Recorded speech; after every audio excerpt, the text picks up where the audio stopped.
Maricopa is just a wonderful place. It really grows on you. Everything's brand new, and there's pros and cons to that, I think. We love our history, we love where we've come from, but we were all farmland 15 years ago, and so everything has come out of the ground. It's brand new, and that's really appealing to people. And I think probably one of my most favorite things about it is that, there's not a lot of that history of, well, this is the way it's always been done, and so it has to continue to be that way. We're very much about saying, well, this is our problem. How do we get outside of it? How do we fix it? How do we change it and think bigger than that? And so we say this is the issue, and let's just attack it, and we go for it. And so I think that's something that's very appealing to me and my personality, as well as to the city as a whole. And so, I come from a background. I grew up in Tucson. Went to school in Flagstaff, went to law school out in Houston, came back here, became a financial advisor. Who knew? But I did that, and again, I worked at the Arizona State House of Representatives as a legislative analyst, and so it's interesting now that I find myself back in a position in which I end up doing a lot of legislation. You talked about bringing the Pinal County representatives here to speak, and I know those folks very well, so if I can help with introductions, I'm more than happy to. But certainly dealing with the legislature is an ongoing battle. We always joke that when they're not in session, that's when there's no damage being done to us, so that's a good thing. It's an interesting game, and at the end of the day, it's how you play it that wins, and so it's important that we all play the game a little bit. So you mentioned you were in private business, owned your own business. You also were the analyst for the State House of Representatives. So how did those two jobs influence how you look at your current job and your vision of the city, how you work for the city? I think that's a great question. I think it's absolutely critical. We always talk about how government should be run more like a private business, and there's a lot of aspects of it that can be and should be, but there's a lot of aspects that it cannot be. And I think that coming from the private sector and then working in government, you are able to see, if you're open-minded about it, you're able to see how you can make that changeover and where you're limited. You see, government really does have a role. It has a role to play in public safety when it comes to permitting things, but it's like anything, you can take it too far. You guys are all real estate agents. In Maricopa, it was built on the backbone of HOAs, right? That's how most builders build nowadays. They go out and buy 5,000 acres or 2,000 acres, and they shove as many homes as they possibly can on that, because it's a formula that is proven to make money. And so when you look at it from a fiscal standpoint, it makes sense. But at the same time, there comes some challenges with that. And you're living 5 inches from your neighbor.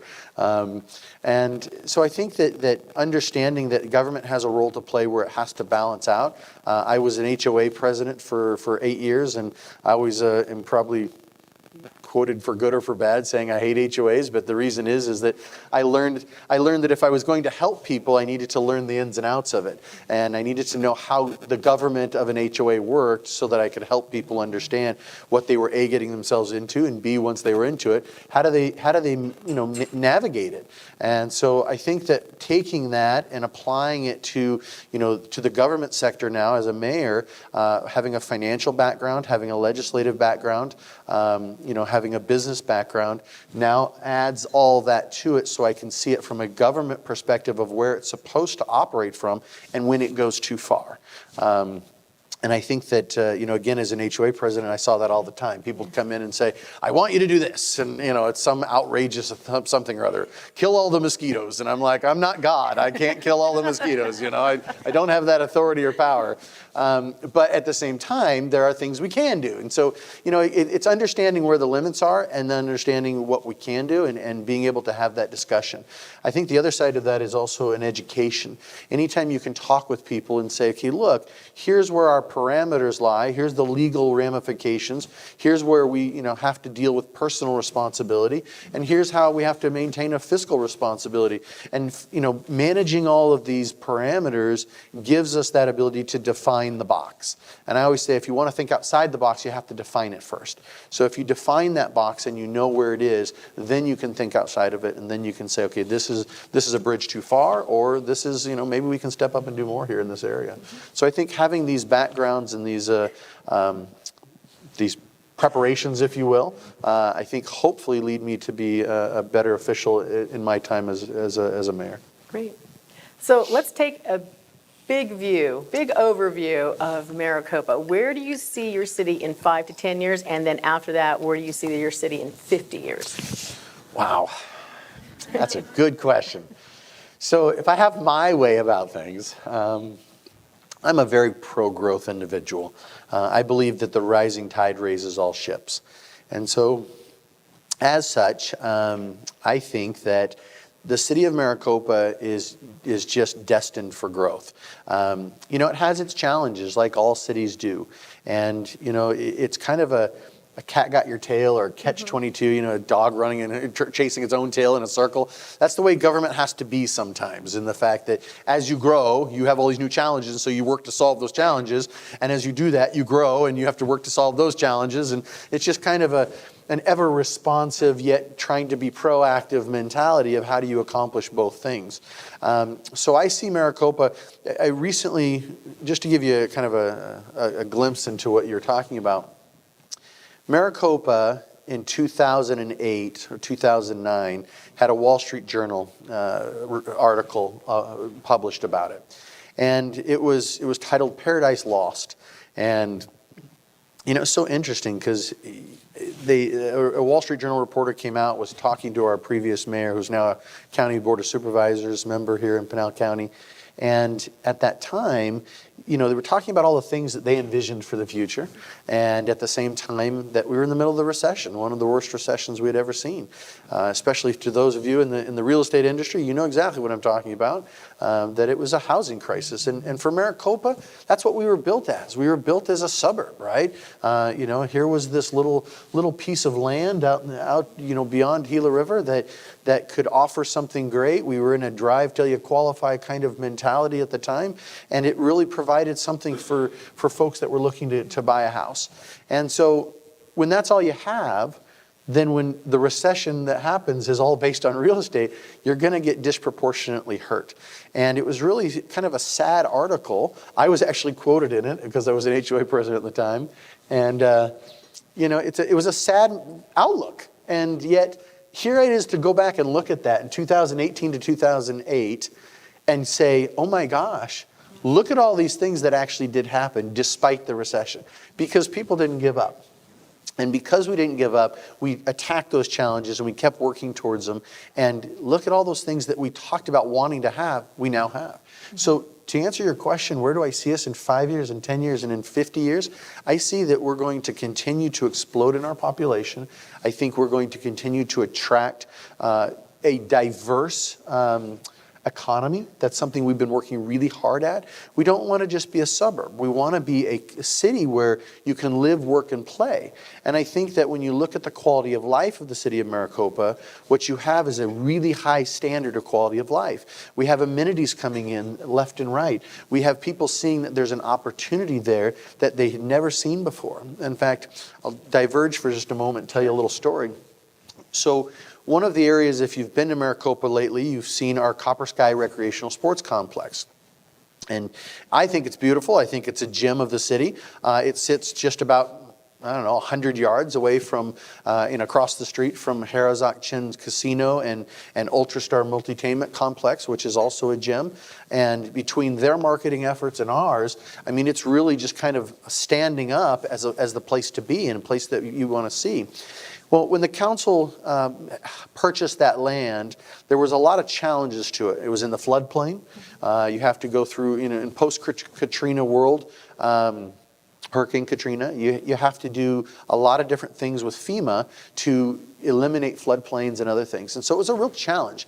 And yet the voters of Maricopa said, we want to pay for this facility because we want it so bad. And they voted to do it in 2008.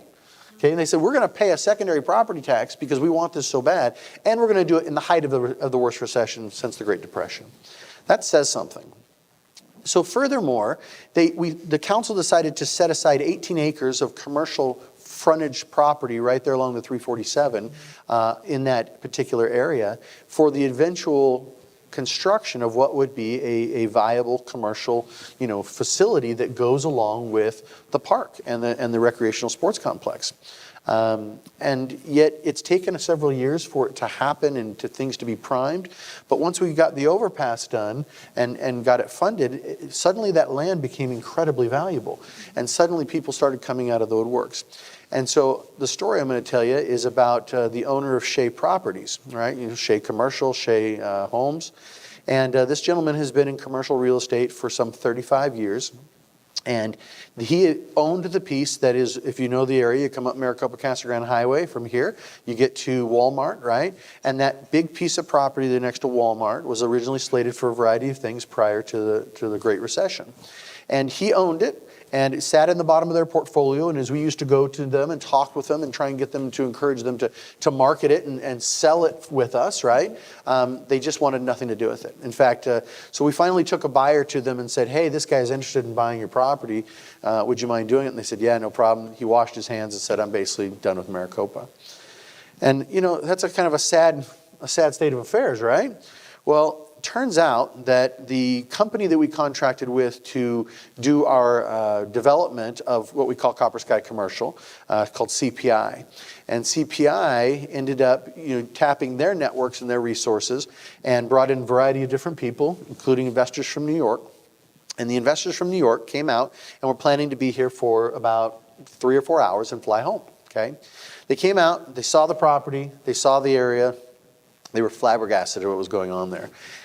So they turned around and they canceled their flight, and they stayed the entire day, and they stayed the night, and they talked with us, came back out the next day and toured the rest of the city and talked about the future plans, et cetera. And it was funny because they said, well, don't tell anybody else about this place. We're like, what do you mean? They're like, shh, no, we don't want anyone else in New York finding out about this. This is amazing. And I'm like, okay, whatever, this is great. We're happy you're saying that. Well, they then brought out this gentleman from Shea Properties, and Shea comes back out and he goes, he says, when I left Maricopa, I thought I was done. I thought I'd washed my hands. I didn't think I'd ever be back. He says, I've been doing this for 35 years. He says, what I see you guys have created, you've created a foundational premise of a quality of life. You have the amenities. You have a sense of place now that you didn't have when I left here 8-10 years ago. And he says, it's incredible. He says, I have money tied up in 3 other projects in the Phoenix metro area. He said, if I know, or if I had known then what I know now about Maricopa, he goes, I would take every dime out of every one of those projects and I'd put it solely into Maricopa. Because this is the opportunistic gem that people just don't know about yet in the Phoenix metro area. And so for us, that's a huge compliment and a huge exciting motion or movement or momentum forward that we hope to carry on. And so when I see the next 5 years, I see huge growth. When I see 10 years, I see more build out of industry and companies. When I see 50 years, I see a Maricopa that nobody even recognizes today, and that's exciting. So speaking of that growth and new amenities coming in, can you give us an update on some of those new projects that some of them we may not even see yet, Absolutely. but they're coming? It's true.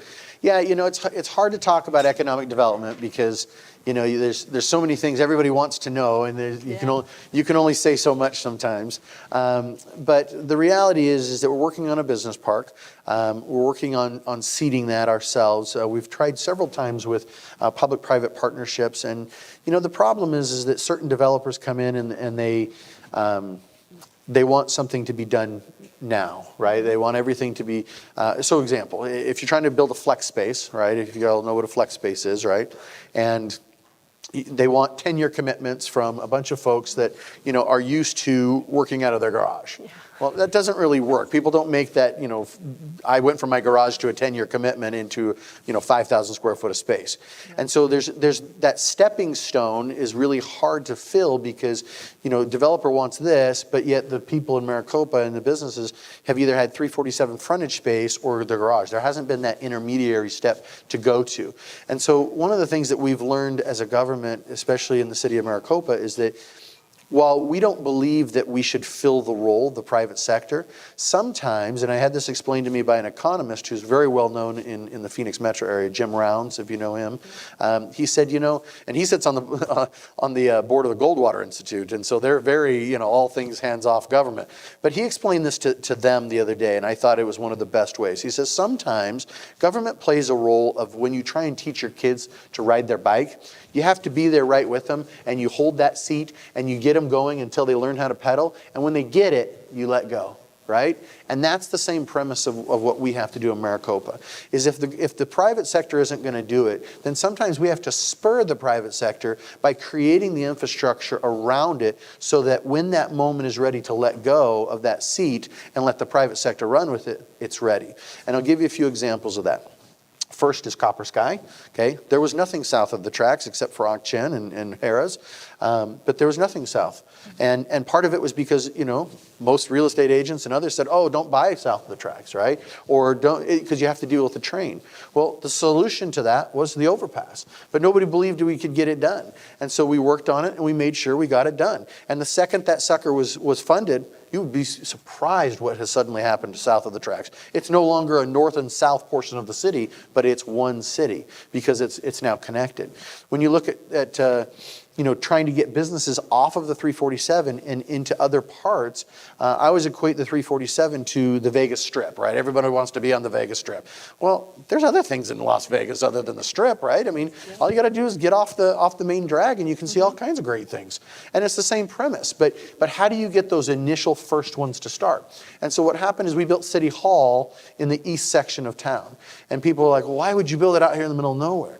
Well, it's in the middle of nowhere now, but it's not going to be in the middle of nowhere tomorrow, okay? Because what we just created was we created a need for people to come this way. And as soon as you can pull traffic off the main drag, now you have a reason to build things around it. And so what it's created is created a new district of area of schools that now, because of the traffic that schools create, again, you are now creating a need for businesses to say, well, wait a second, look at the traffic counts. They're off the main drag, they're coming here. I stand to benefit if I build a business here. And so that's the same thing we're trying to do with our business park. So as I look at Copper Sky Commercial, I look at the business park, I look at the development area by Walmart. We are working on a hospital. We're working on a variety of large type amenities that will change the foundation of what Maricopa is, also with additional roadways. We are looking at partnerships from a tech park. So when I look at Chandler, I see Chandler as, they're built out. There's no place left for them to go. They can go vertical, but there's not a whole lot of places for them to grow, out. And so that leaves Maricopa as the next jumping off point. And so what I see reverse commuting, right? How nice is it if everyone is still commuting out of town from Maricopa, that people are now commuting into town on basically what is an open roadway coming the other way. And so, plus if folks from Maricopa are working in this new tech corridor, then what you have less people on 347 because you have more people staying and working there. So I really see huge projects coming, but it's always about the first. Who's going to be the first? And I'll give you a great example. So since I've been mayor for 6.5 years now, I have probably had 1,000 meetings with hotel developers. Okay, I talk with them all the time. And it's funny, people always said, oh, it's A, never going to happen, or B, when it does, it'll be another 100 years. And I said, that's not true. It will happen and it will be 100 years. It just takes the first person. Who's going to be first? And once that first one happens, you watch, mark my words, within 2 years, there'll be another one on its heels. And it's funny because I'll have hotel developers come in and they'll sit down with me and they'll say, well, what can you give me? And that's the first thing. I can't give you that much because there's something called the gift clause in the Arizona Constitution. But, aside from that little bit, we can talk about other things. And yet the first thing out of their mouth is, well, what are the comps? Well, there's no comps in the air. There's no hotel. You'd be the first. I don't know how to tell you this. I can show you the studies. I can show you how this works, and I can show you the need. But until you're willing to take the financial risk, it's a risk-reward scenario. And so, sure enough, we finally have had a guy through our contacts with CPI and others, someone who's come along, seen the light, and has understood the value that is staring him in the face. And so, sure enough, I think actually in tonight's agenda for City Council meeting, we will be approving the sale of a piece of property for the Maricopa's very first hotel within the city limits. And sure enough, there is a second one right on its heels. And so it's fun to see when people finally get it, and they finally go, I see the bigger picture now. It makes sense to me. And, sometimes you have to be the first one to drop the seedlings to create the forest, but you give it a little bit of time and a forest will appear, I promise. So as you talk about these new projects coming in and your vision for the growth, one of the things that all that depends on is infrastructure in place. So do you have fiber? Do you have water? Do you have roads? Or can you do that quickly? Do you have air? Do you have rail? So can you talk a little bit about that part of your planning? Yes. So that's a really big topic, and let's start ticking them off here. So infrastructure, fiber. Fiber is not so Maricopa has, like all cities, has its challenges, okay? And you have to remember that Maricopa lies in Pinal County, which is really fun because everyone thinks we're in Maricopa County. And so I always get, complaints about somebody from back east and, in the days when Sheriff Joe was the sheriff, it was always, how can you let him be a sheriff? And I'm like, first of all, let me explain how this works. He's elected. Second, he's in Maricopa County. I'm in Pinal County. I know I have the name Maricopa. I get it. And then I would always send him to Greg Stanton, Mayor of Phoenix, even though he couldn't do anything about it either because I just thought it was funny. So I don't know if he thought it was funny, but I did. So anyways, at the end of the day, infrastructure is a really big deal. But you got to remember, we lie between two Native American Indian reservations. And as such, that creates its own challenges, right? You have to deal with rights of way. You have to deal with all kinds of stuff. But I think that as we see ourselves as a new urban city or a new modern American century city, one of the things we have to deal with is we know that we've got to figure out ways to advance the tech. And yet tech is very expensive. Mm-hmm. Right. I mean, some of you have probably seen the proposed solar roads that help charge your electric vehicles as you drive over them that they're doing in Germany. I don't know if you know this now, but roads cost about $1 million a mile. Okay. And that was before the 40% increase of labor and materials this year alone. Okay. So $1 million a mile. If it's an ADOT road, it's about $4 million a mile. So you can do the math real fast that if you want to build a solar road, that thing's going to cost you about $50 million a mile. Well, there's not a lot of $50 million laying around in multiplicities of that chunk of change. There's a lot of need in the state. It's a very large state, and yet because of our tax structure, because of the way we work, and that's okay, it means we have to prioritize the priorities. And so we have to deal with things like fiber in a very creative way. We do a lot of grants as we rebuild infrastructure for old roads or revamp an area. Like we have a great plan to revamp our Heritage District, which is that downtown area with the rail and everything else. We look to establish it then. And so that way we don't have to go back and rip up roads and redo things.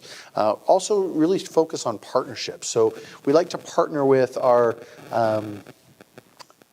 cable companies, things like that, so that when we're doing this, we're working together with the natural gas lines, we're working together with the cable companies, the electric companies, anyone that we can work with, so that we can work together to accomplish this all at once. We GIS it, right? So you map it out, you know where things are, you do it together, and if you can do it all at once, then you save everyone a lot of money in the long run. When it comes to roads, roadways is something that I think that we always feel like we're behind in. There's always more roads that need to be paved, always more roads that need to be fixed, and it's just expensive to do. And so when you have a limited budget, again, you have to prioritize where you're getting the most bang for your buck. And so that's one of the things we focus on.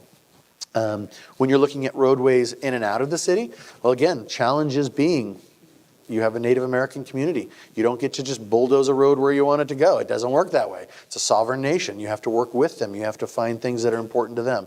And so that's one of the things I've been working a really long time on, is working very closely with Governor Lewis of the Gila River Indian community. And we've also done with, you know, the Pinal County propositions. Of course, those are tied up in the court right now.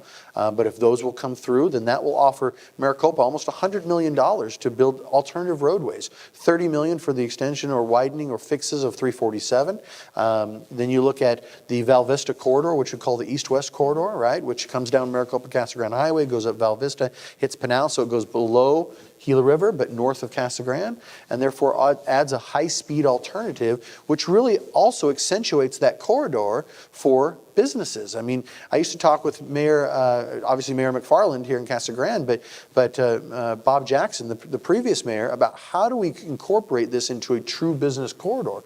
Because there are so many industrial businesses and other things that want to locate between these two cities because of the access to infrastructure and the access to the freeways, and primarily because of the workforce that's here.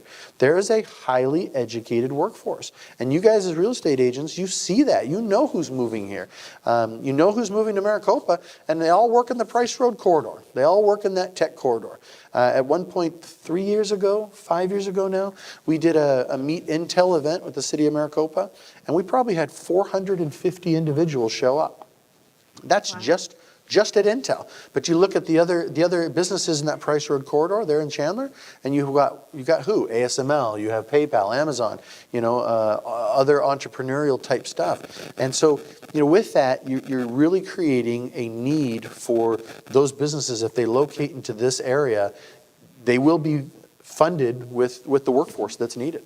And so that's really, really important. And I think that, you know, people don't give enough benefit to Maricopa and Casa Grande in that, because again, most of our commuters go north or you know, into the Phoenix metro area. But the reality is that if they could stay and work here, we have a citizen attitude survey that shows that 85% of our workforce that goes north, if they could stay and work in Maricopa, would take a pay cut to do it.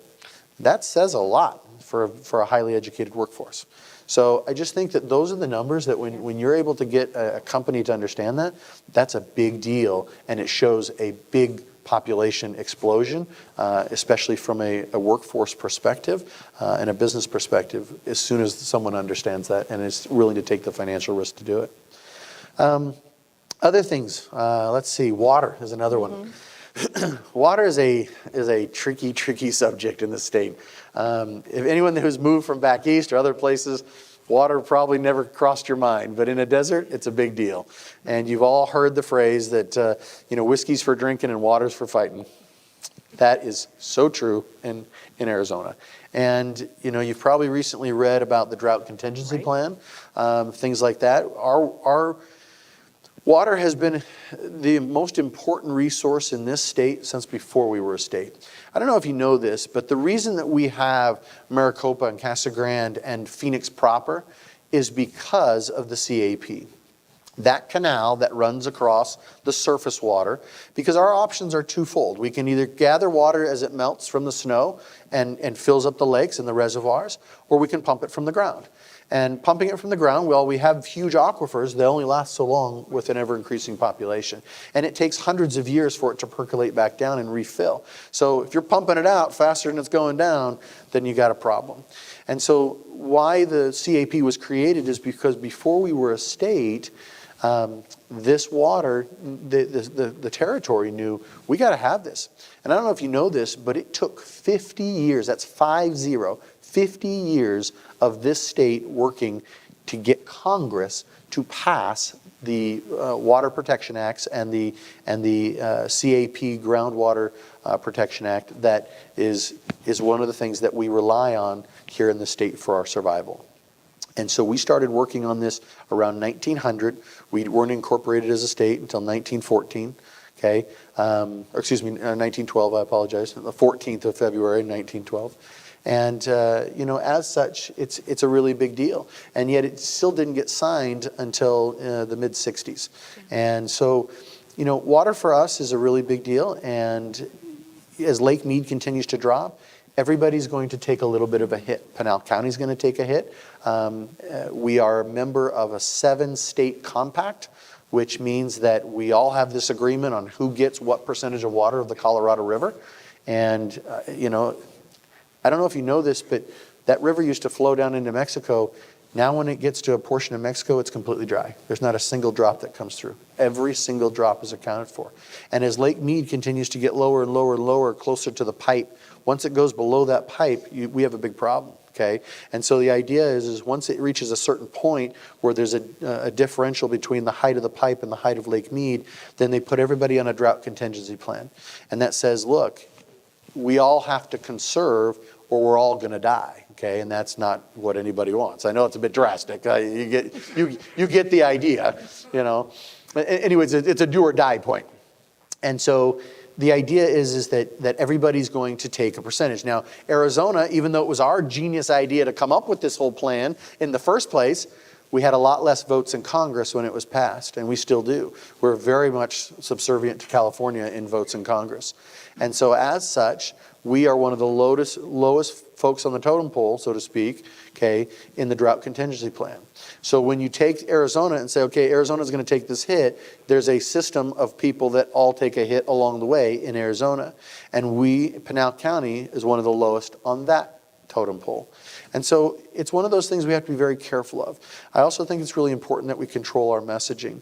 I received a phone call a year and a half ago from someone in New York Times, Wall Street Journal, and they said, so I hear you have a drought and you're running out of water, and they were looking for the salacious article. Yeah. And I said, well, wait a second, we've done a great job here in Arizona banking water. We sock it away, we store it, we try not to use all of it, we conserve it, we do everything we can to protect it. Whereas California, they use their allocation every year and it's running down the street in waste, right? Because they have so much. Because they have a higher allocation than we do, because that's what it took for them to sign off on the plan in Congress. And so they're wasting it.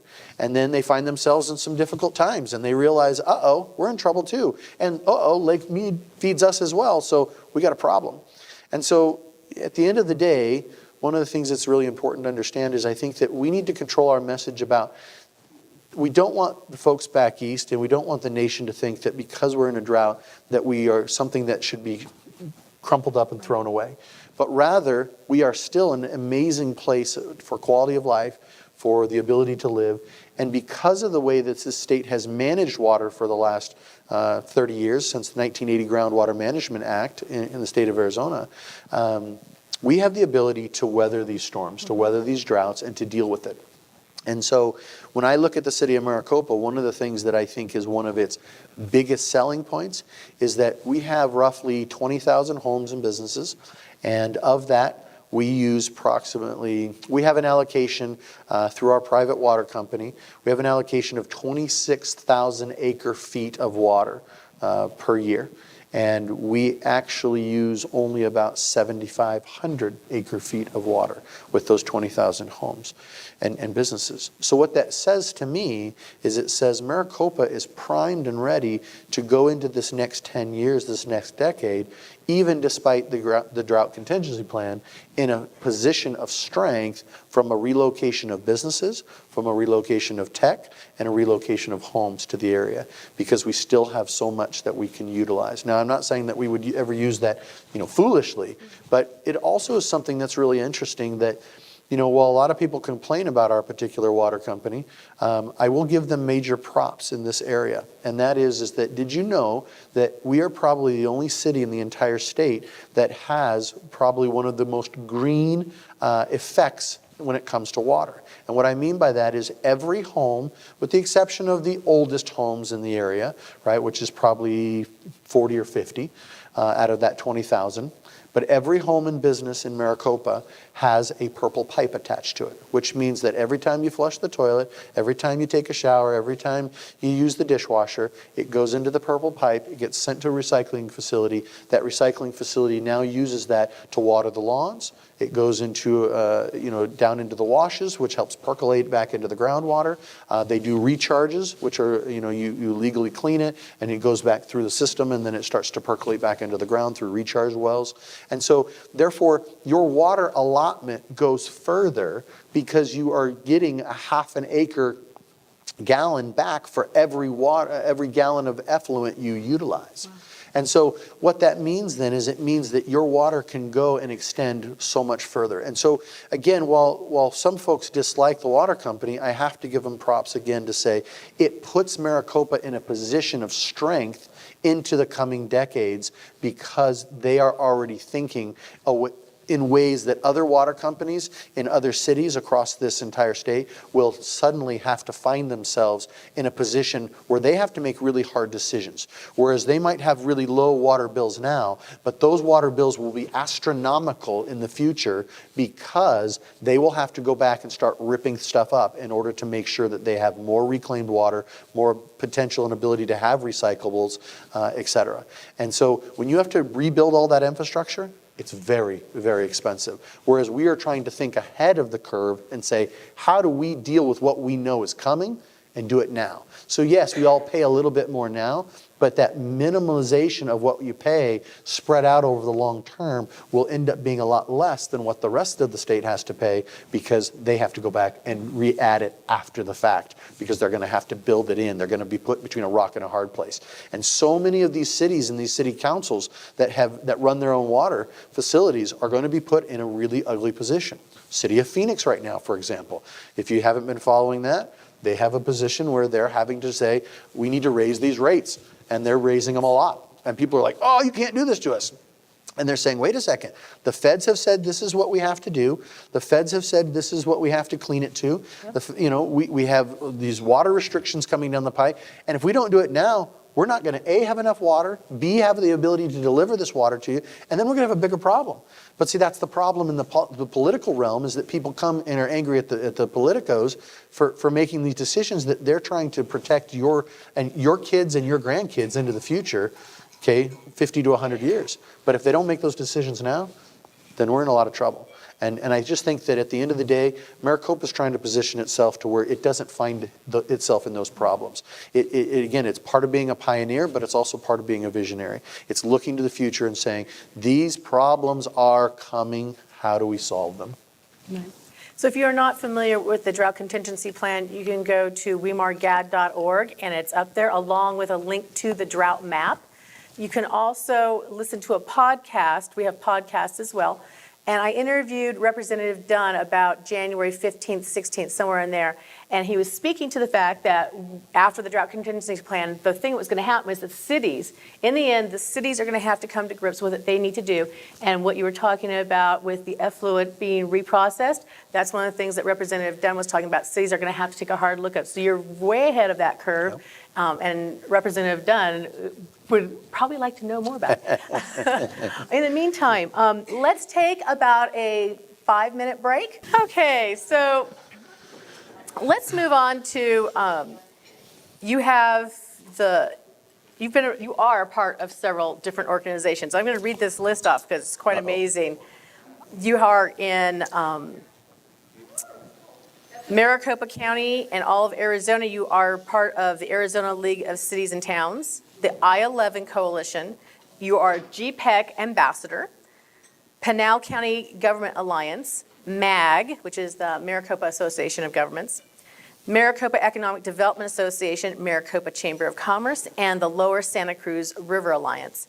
So let's start with what is a GPEC ambassador and what does GPEC do, and then sort of go through those others, including your MAP program, and talk about how that integrates. So yeah, I have a firm belief that if you want to attract people from outside of the area that you're in, then you really have to get outside of that area, right? You can't stay in your fishbowl and hope that some other fish is just going to accidentally jump in, right? You have to actually get out there and seek something out. And so I kind of believe you have to make it what you want it to become.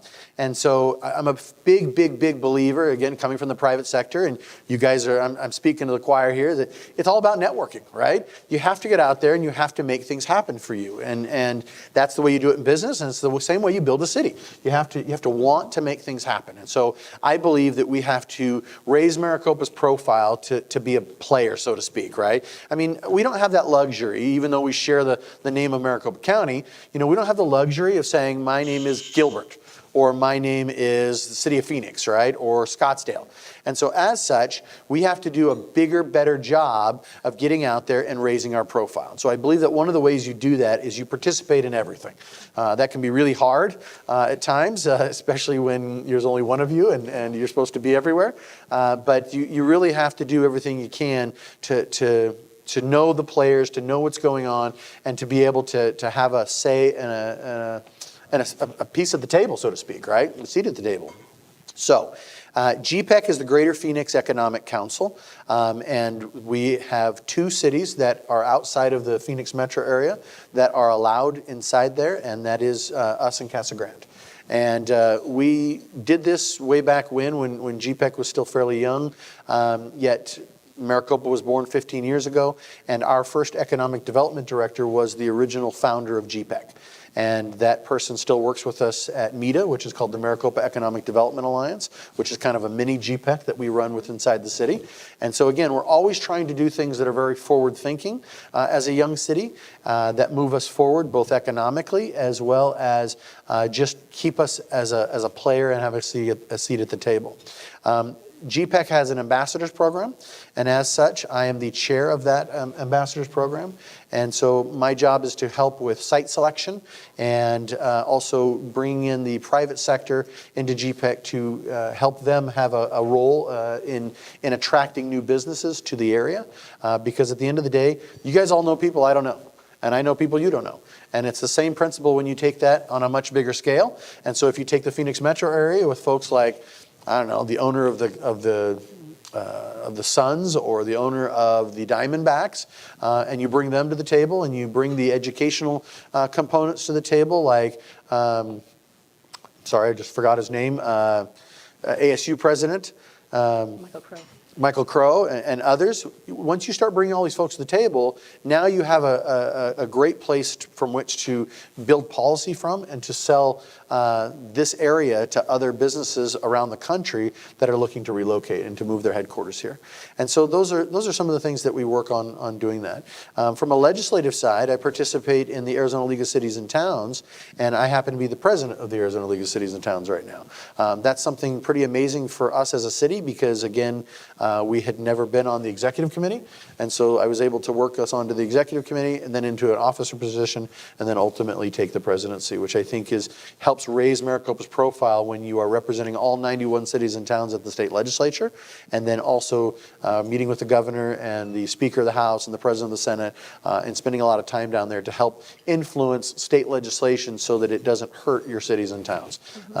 Because at the end of the day, there's a lot of bills that hurt cities and towns, and I don't really understand that because it's, left hand hurting what the right hand is doing, and that doesn't seem to make a lot of sense to me because, at the end of the day, it's not like we have a big coffer of money in the back with a big vault. It's, in one door and out the other to police and fire and streets and infrastructure and all the things that you demand to have in the way of services. And so every time that those numbers go down from the state, then your services have to go down. It's just the way it works.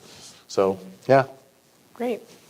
So as we move through here, how about we look at your City Hall 24/7 program? Tell us what that is. Well, I think City Hall 24/7 is really, it's intended to be the best of both worlds. So one of the things we did several years ago in the city of Maricopa was we tried to save money and really help increase the value of working for the city by creating a 4-day work week. And so all of our employees work 410s, unless you're public safety, right? Public safety is going to work around the clock, and they have different shifts and things like that. But for the most part, we have a time in which City Hall is closed on Friday, Saturday, and Sunday, which, our employees absolutely adore, right? Because it gives them a 3-day weekend all the time. And then you have something like President's Day, they got a 4-day weekend, and all of them dart out of town, and it's great. They love it. I get to work the entire time, but that's how it works. So it's really added a sense of value. But at the same time, we understand that things need to still get done on Fridays, right? So we have things like inspectors that are available and those types of things. But for the most part, we've tried to move a lot of stuff online. We have a completely online permitting process. So you can be sitting in your PJs on a Sunday night, and instead of having to come down to City Hall on Monday morning, you can have all of your stuff uploaded. It's all digitally there. It's completely tracked on, when stuff was submitted, who looked at it last. Everything is time-stamped and dated. So it eliminates that, well, he said or she said, right? Or it becomes that argument between staff and the developer. Well, I gave you this and no, you didn't, and it sat on somebody's desk. That's all gone, okay? And it really helps increase the speed to market. We saw that at one point there was a 124-day time frame by which some things were submitted to permitting happening. That has been reduced to 4 days. Wow. That's a huge, huge difference. And that means it's speed to market. That means money in people's pockets. And those are the types of things we're trying to encourage. From a small business perspective, we also have moved our business licensure program. We've eliminated it. And what we have created is a business registry. You might say, well, gee, Christian, that's the same thing. No, it's not. And let me tell you why. What we're trying to do is it's all voluntary, and while you still have to have licenses or a permit to operate in some fashions if you're a specialty type business, right? You're a tobacco business or an adult business or things like that, right? Those require additional inspections as per state law. But everything else we've tried to minimize, and so we reduced the fee that was $50. Okay, it's not incomprehensible for someone to spend $50 on their business, but we saw it as a barrier to entry into the market. And so what we really wanted to create was a way for you all as business owners. I'm a business owner. How do you make this easier? And so we created this business registry. And in the business registry, it's now a one-page online application that you can print out at any time, no matter if City Hall is open or not, because that was a big problem for us, right? You had to have, so let's say we were hosting our annual Salsa Festival, which happens in March, okay? Big event for the city. Fun times, but if you're a vendor and you have forgotten to get your business license, okay, you've paid your fee, you're ready to go, and you forgot to get your business license, well, now it's Friday morning. Saturday's the event. Well, you can't get your business license, which means you can't go to the event on Saturday. That doesn't seem to make a lot of sense, now does it? So what we did is we revamped it and said business registry, $10, online, one page, print it out, you're good to go, you can do it in 10 minutes. That seems more helpful, right? And now your name is added to a list that's fully transparent, easily searchable, online. Everyone can see who it is. You can see your competition. You can see what spaces are not yet filled in the respect of if you're looking for a niche business. You have basically a marketing ability that you're now being broadcast to everybody because your information is there as to your registered business. And so again, while it's voluntary, we want people to come out of the shadows and sign up in droves, and yet we'll go back and market to the ones that were already through the business license program. But we just think that it's a valuable state of affairs when businesses can get into the marketplace easier, more simply, and just do their business, because that's what they're about. So one of the things that I really liked about that was it is really hard in a city that is growing as fast as your city is to know what's new, what is there anymore. And since we don't have telephone books or city directories like city directories were 100 years ago, telephone books came in when everyone got a telephone, and you could flip through the pages and figure out who was new in town. Right. So one of the things that we've been trying to encourage cities to do is to exactly that, make that public-facing website. You know who has a business license.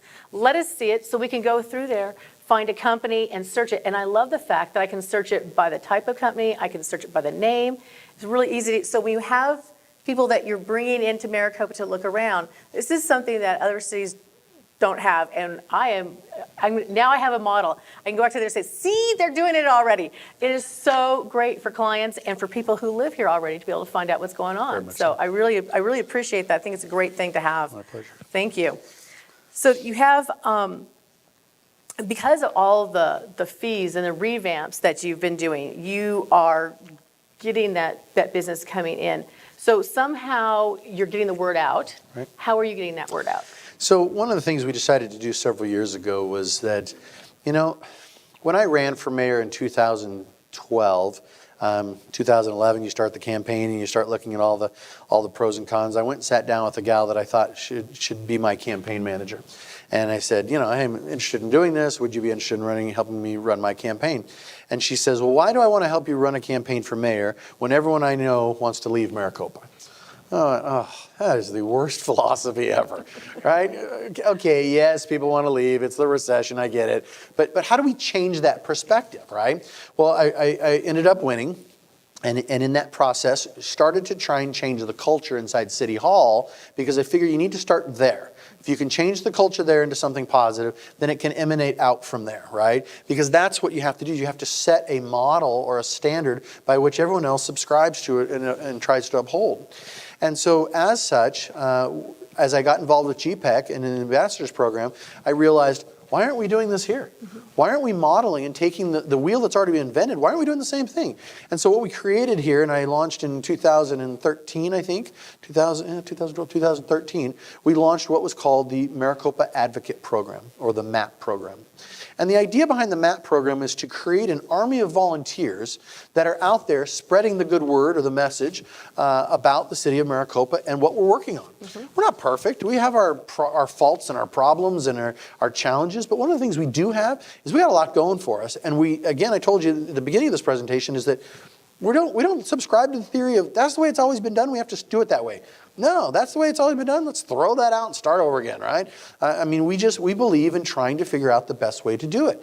And so as I looked at the MAP program, the idea was, wait a second, if we can bring these folks in, they will solve a problem that I cannot do. And that is how many garage door conversations take place that I cannot be present for to set the record straight, right? So I pull in, I come home, I have my garage door up, I walk outside to get the mail, and my neighbor comes over and says, you know what I heard? I heard, right? And it's usually the city sucks, or something bad, or, they're doing this, or I can't believe this, And it's like, oh my gosh, how do you stop this, right?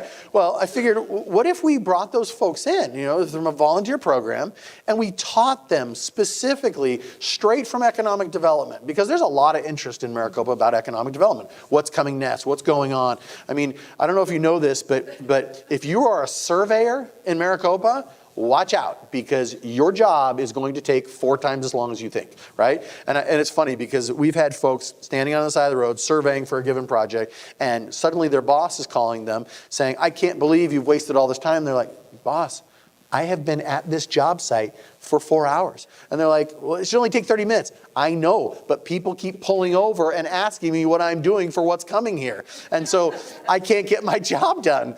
And it's hilarious. And so it's just, people are very interested. So why not satisfy the curiosity by bringing them right to the source? So if we can bring them in and we can teach them right from the government officials, right from the city manager, right from economic development, and tell them what is really transpiring, what can you do, what can't you do? Because there's this philosophy that, why doesn't the city of Maricopa bring and build this? Maricopa doesn't build anything like that. I'm not in the hospital business. I'm not in the telemarketing business. I'm not in the industrial business. That's not what the government does, right? The government can entice, the government can attract, and the government can sell. But the government cannot build it for you and run it, okay? That's that bridge too far. That's crossing the line. And so my job is to go out there and sell it. But until I can get people to understand this and give the message out there, it's a lot more powerful when I'm online talking about it and saying this is how it works. But when I have 15 other people that are actually doing that for me, not because I've asked them to, but because they know the information, they know how it works, they've seen it, they've participated in it, they get it. Now you have an army of people solving that garage door problem that I cannot do, because I cannot be in thousands of garage door conversations every day. But if I have hundreds of people out there saying, well, that's actually not true. I'm a representative at MAP. I know for a fact this is how it works. This is what they're working on. This is where they're trying to go. Here are the actual problems they're overcoming. And most reasonable people then go, oh, I get it. I didn't understand that before, right? I didn't know that. And it's like, okay, now you've solved the problem, right? So instead of an uproar of anger, you have a quelling of understanding and education. And it also spurs them to say, well, how can I learn that? How can I participate? And that's why the MAP program has become so successful. I think we have 150 MAPs so far. Most of them have reached the top tier levels. There's a ranking that, as you attend certain things, then you get different levels and points and such. So anyways, it's turned out to be an amazing thing. And, over the years, it takes a lot of cultivation. It takes a lot of upkeep. And people will come and go. But for the most part, what we have found is that it has created a sense of pride in the community. It creates a sense of they want to come because they're some of the first ones to know, right, what's going on. It helps satisfy that curiosity, and it helps them share. Because one of the things that's most powerful is creating that word of mouth, right? When you go see a good movie, or you experienced a wonderful restaurant, or you had a great experience doing something fun, what's the first thing you do? Most people tell their friends. Nowadays, they whip out their phone and they go all to town on social media, right? Well, that social media is also a huge hindrance when it's full of negativity. And it's great to help quell that negativity by others, not just me. Because now there is a veracity in knowledge that is going after those who are being very negative. And I don't mean in a negative way, I mean in a completely positive way, but done so in which they're able to say, well, that's actually not true. This is what they're working on. This is how it's being accomplished. And I'll tell you, from a real estate perspective, you guys fit that bill more than anybody. I can't tell you how many MAP folks we have from the real estate agencies, or realtors, I'm sorry, because at the end of the day, that's what you do, right? You share information about a given city. And the more you know, the more up to date you are on this stuff, the more powerful you are in your own profession, which helps bring you success.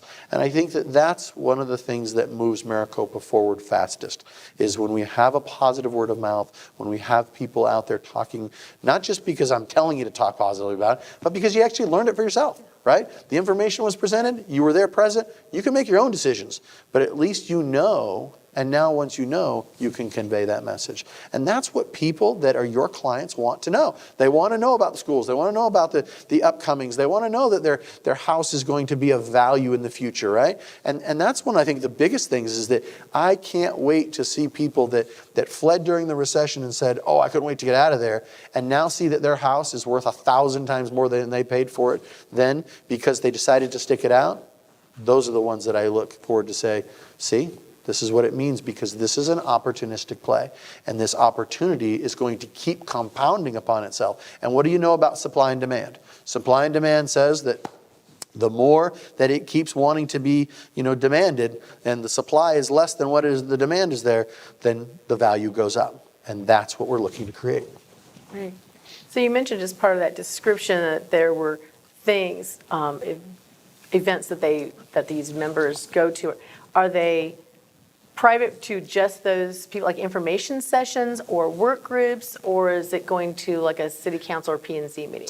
It's a little bit of everything. So while they're public, they're open to the public, but yet they are privileged in the fact that MAPs are the ones who tend to show up, right? They're the ones that tend to go, and because of that, the information that's disclosed is public information, but it's having that direct line, right? I mean, I have my question, there's the economic development director. I have my question, there's the city manager. They have a question, there's the mayor or city council members, right? I mean, it's directly getting the information from the source. And while we don't know everything and stuff changes outside of our control, what we do have and we do know is that as we know it, you now know it. And then from there, yes, there are private events. There are things in which, only certified MAP members get to go to because they've reached certain ranks. So there are some privileges to it. There are other things in which we're always trying to hold economic development seminars of sorts, in which, again, they're the first ones to get invites to. So, again, it's a matter of some privilege, but at the same time, we want as many people that want to come. Well, that's an amazing ambassador program. Thank you. It's very good. I like that.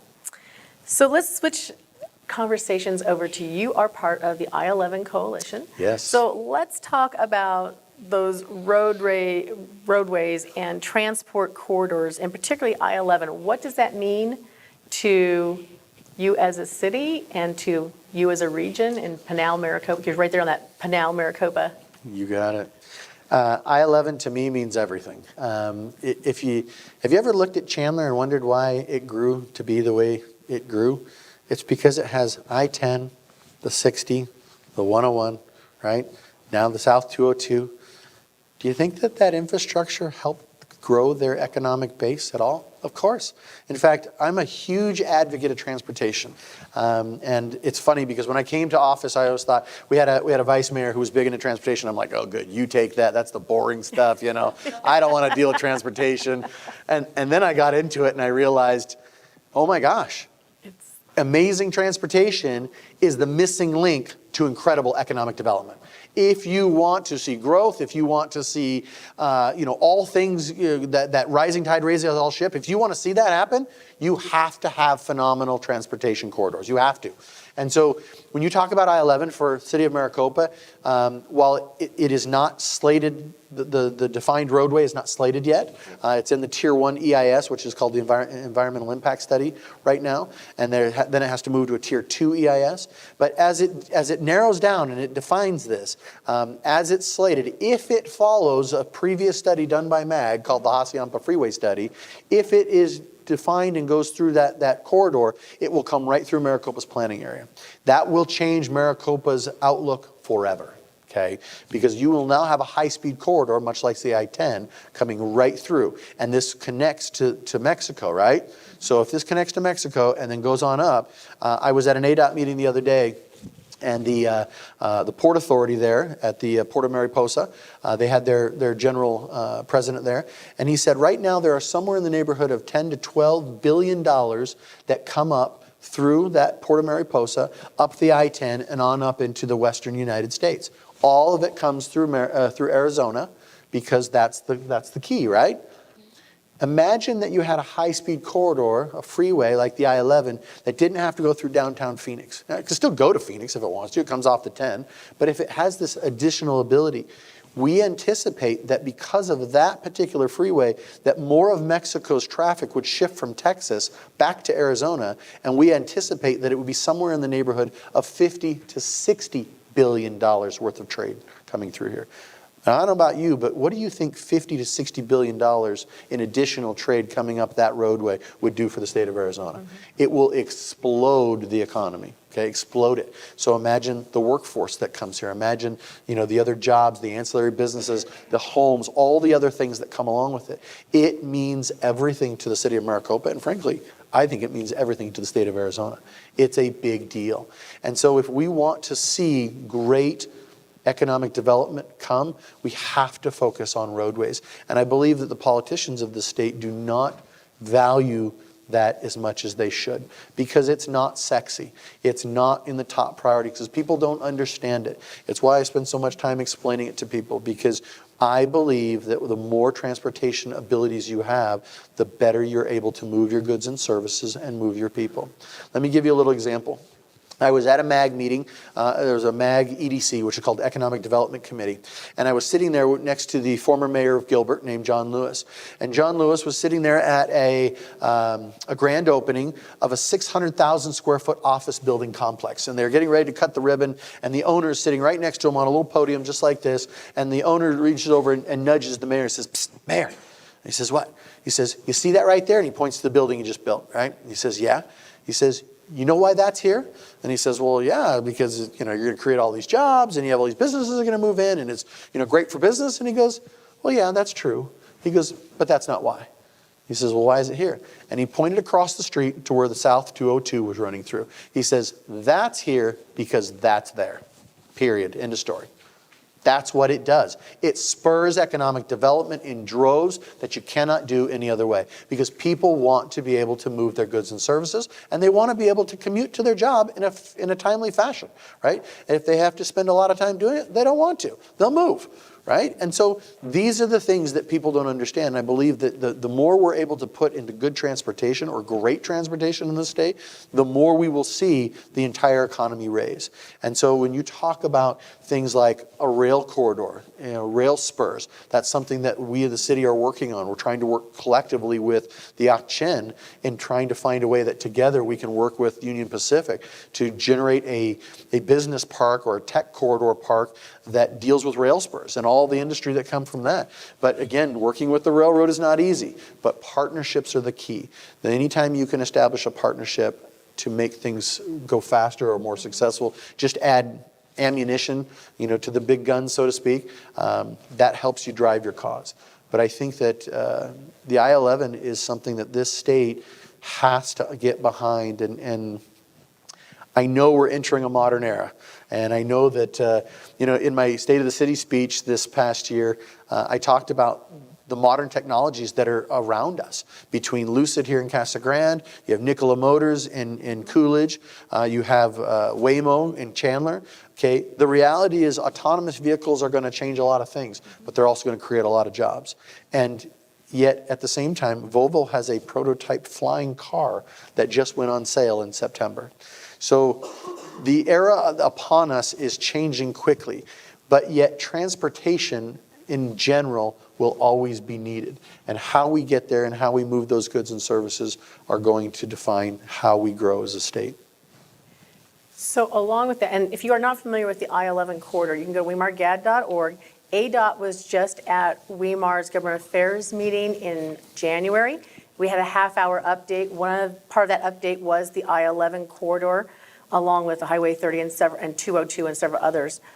They will be coming, we're trying to get ADOT to come down here to Pinal as well to give us an update on all their projects out here because it is so critical. Yep. But at least the I-11 you can know about. If you go to wemargad.org, you can see the video of the presentation. And also if you go to transportation, there's a map of the proposed I-11 corridor. So you can see where that goes. Eventually, it's proposed to go all the way up to Canada.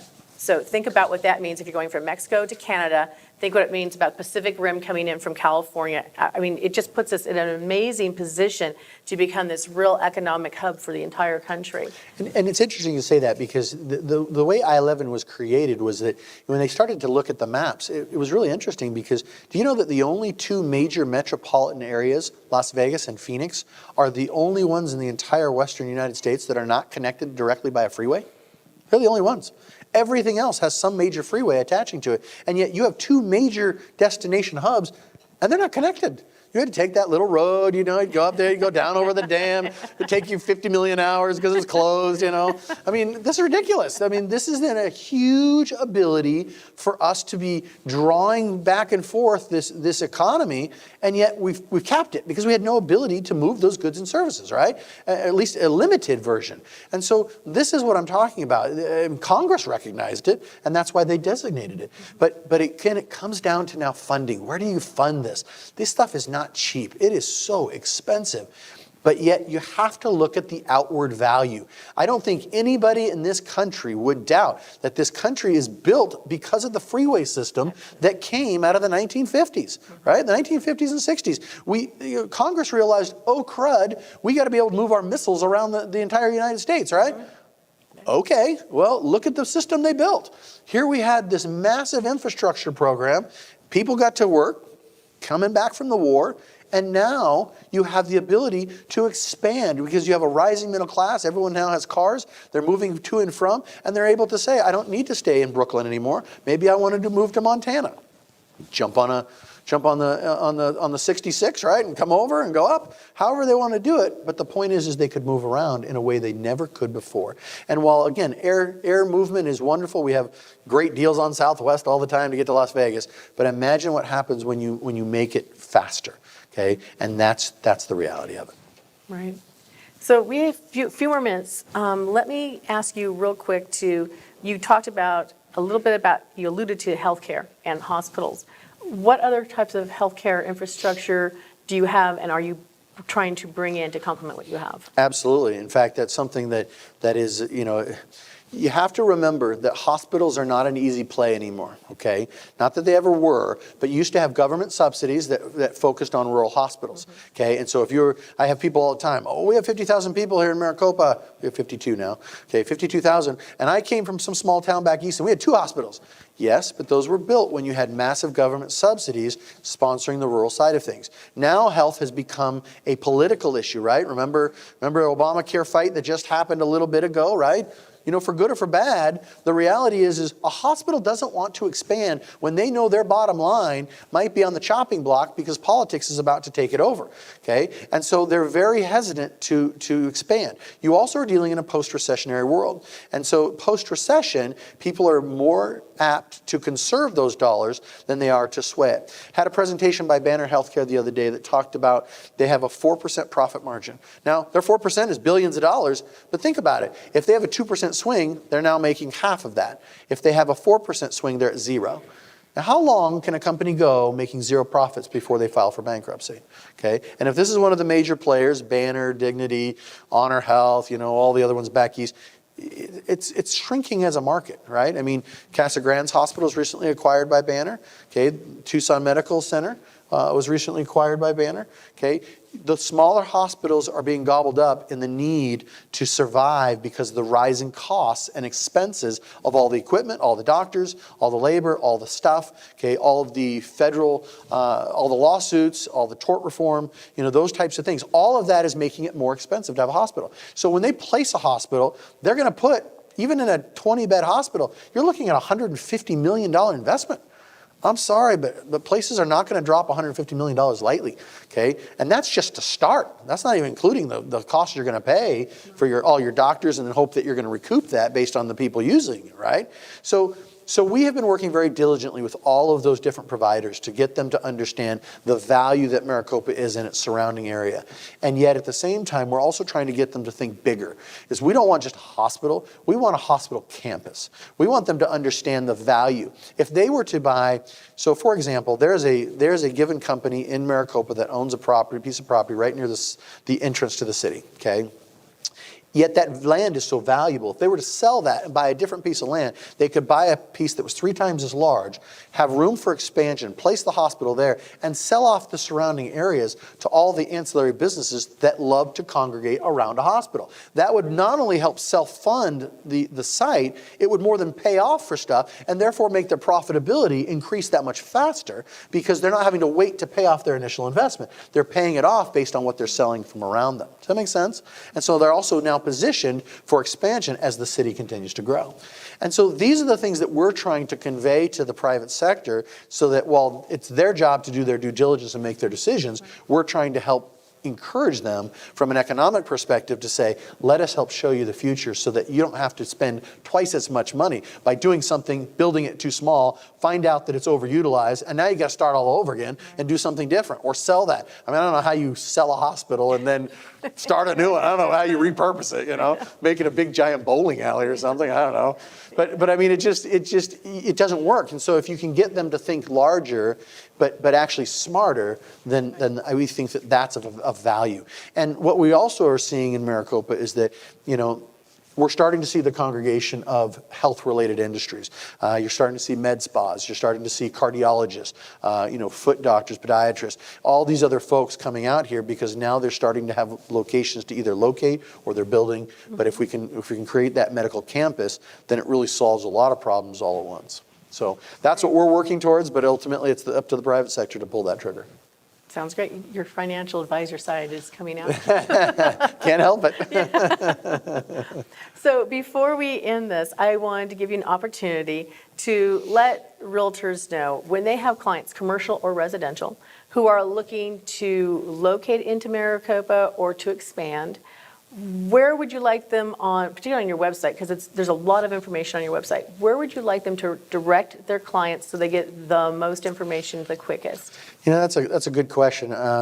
Gosh, I was trying to think. We're currently under a revamp in our website, and so it'll be a lot more intuitive. And we are trying to combine a few things from the standpoint of our META website, which is the Maricopa Economic Development Alliance. I'm actually going to defer that question a little bit to get it from Denise, because I think that at the end of the day, while we have it up there, you can quickly you can see where the resources and utilities are. There's a calendar on there, those types of things. I think that there's also a separate website that Denise has that is a more realtor-focused type website. Okay. I would also say that if you don't know this, one of the things that Maricopa does is we do realtor tours. And so we love to have you all in. We feed you lunch. We put you on a big bus and we drive you around Maricopa and we kind of narrate the whole thing so that you understand what is going on. Denise is there. Other members of the planning committee are there so that you see firsthand, are able to ask questions. And I think we do it 2 or 3 times a year so that we can show you firsthand. So again, you now have that knowledge, much like our Maricopa advocates do, to go out and convey to your clients. Great. Well, I'll be contacting you because I'll put those dates up on our website Perfect. and advertise it on our podcast. So we Wonderful. make sure our members know when that is. Awesome. I want to thank you so much for No, coming. my It's been pleasure. wonderful and interesting. Please Pleasure. thank Mayor Price. Thanks, guys. Thank you all for coming as well.